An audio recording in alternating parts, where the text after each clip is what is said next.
Levitation?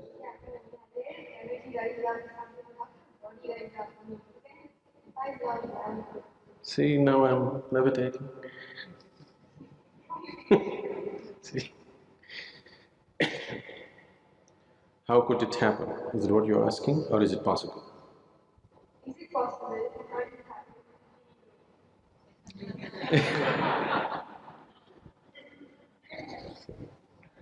See?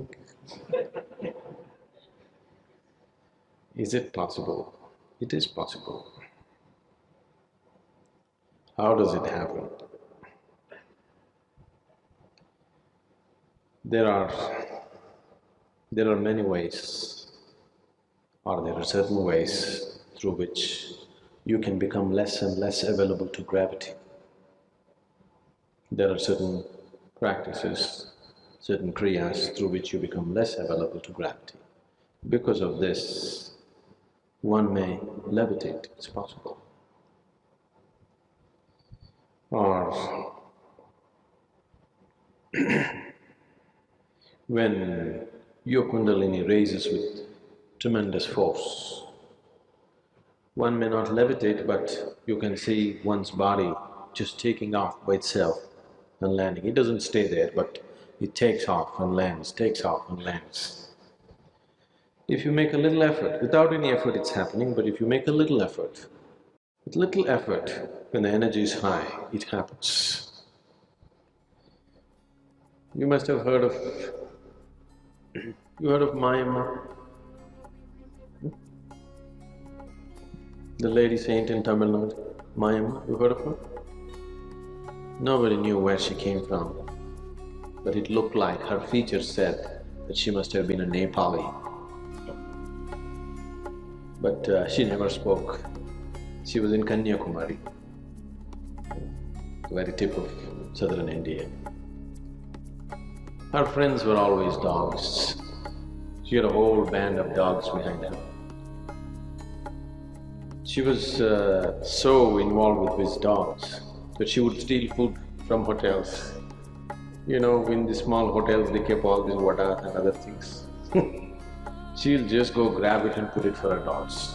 So many times people even physically handled her. People would beat her, throw stones at her, because she grabs food from everybody and gives it to the dogs. She never spoke.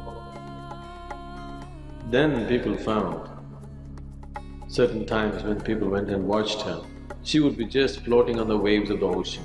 She would just sit like this and simply float.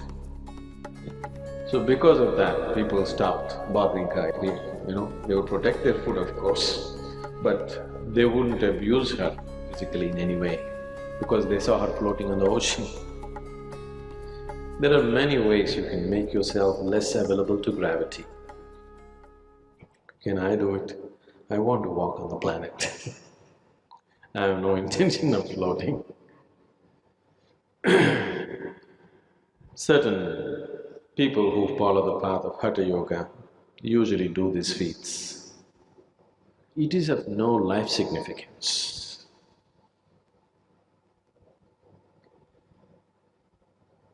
Now, if you float or if you levitate for a few minutes in a day, in what way does it alter your life? Our whole effort here is that you can walk through life very much on the ground, but you can walk through life no matter what happens with your life, no matter what kind of situations you face. You go through life untouched, still like a child as you were born. How many things happen in your life? It doesn't matter. How many things go wrong? Everything goes dead wrong. Every day is a crisis, but still you go untouched through life. This is a miracle. I want all of you to perform this miracle. On your deathbed, if you're like just born, that means you performed a wonderful miracle of going through life untouched. That's possible. So, we are interested in performing that miracle. Floating in the air, walking upon the water, what will you do with it? 3 days if you walk upon the water, it'll be fine when you get all the attention. Every day if you start walking upon the water, nobody will look at you. They'll all take their speedboats and they'll go. Then you will also wish you had a boat, isn't it? Sadhguru, many years ago, when my son was a little kid, he gave me a book written by Swami Vivekananda. He was describing how ancient gurus could communicate with each other thousands of miles away just by thought. It's like a modern internet, how one computer can communicate with another computer in US or Europe, anywhere. Do you believe that human mind can be trained to influence another human mind or people's mind who are far away just by tuning our mind to the right frequency? Can it be trained? Can we learn that art? You're trying to beat the cell phone companies.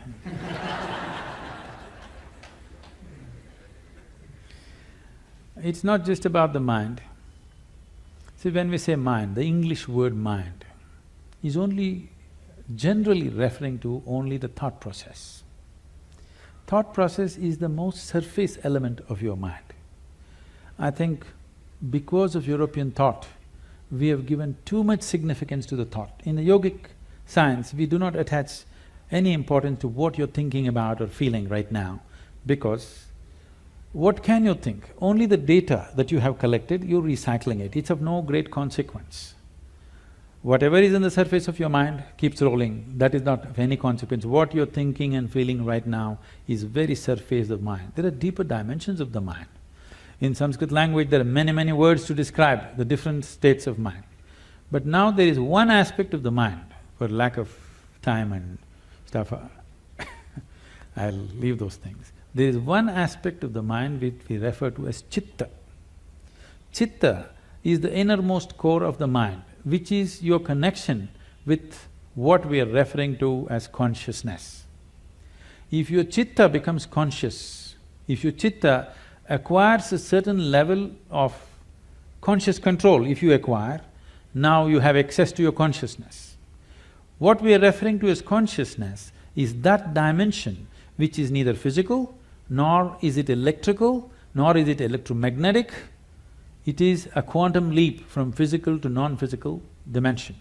A non-physical dimension being the lap of the existence.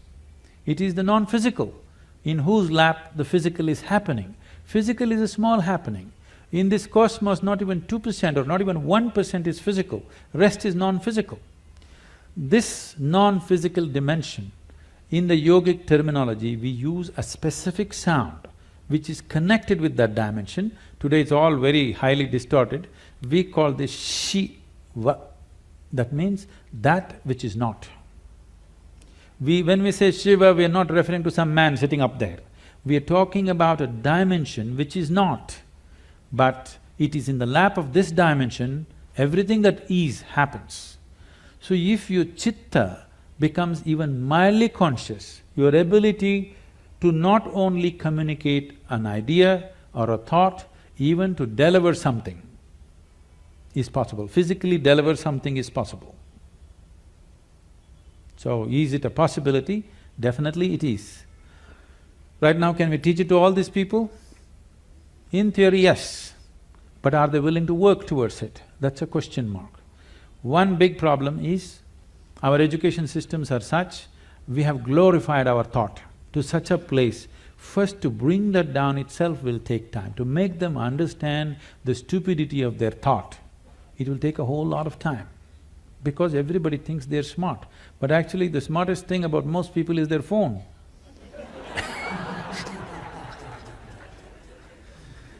Because your thought process is just an outcome of the limited data that you have gathered. It doesn't matter if I have read the libraries of the world, still it is too limited compared to what it is, what the creation is. With all the scientific development, we still do not know how a leaf really works. We do not know how a single atom in its entirety we do not know with all the scientific exploration. So that should be humbling enough for everybody to know that we know how to use things, but we do not know what it is. It will take a lifetime of attention to even grasp the fundamentals of what it is.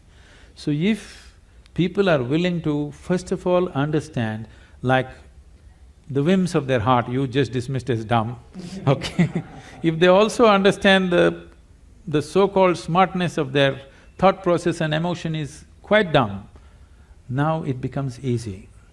It becomes easy to train people that communication it's not like, now I want to generate this thought and give it to you, not like that. Things will happen to you before you think. What is best for you will simply happen to you even before you articulate in your mind. You don't have to ever think what you want to become, how you want to be. Life will just arrange itself. An intelligence beyond what you can contain in this bone box starts working for you, and it'll work. You heard of Ramanujam and others just opened a window with their Devi, and he becomes that kind of a mathematician, which is, even today after 1 century they're still trying to figure out what he said. And the mathematical calculations that he gave is the backbone for describing the black holes in the universe. When he was there was no word called black hole, nobody knew there is such a thing. When we say black hole, what we are talking about is the curve of time and gravity, which is something modern science is battling with. He made mathematical background for that. As the curve increases, what is in existence, physical existence, becomes non-existence. So this is what it is when we say yoga. You reduce the curve in such a way that what is largely physical becomes non-physical. Once it's non-physical, time and space is not an issue. Once time and space is not an issue, communication is simply there.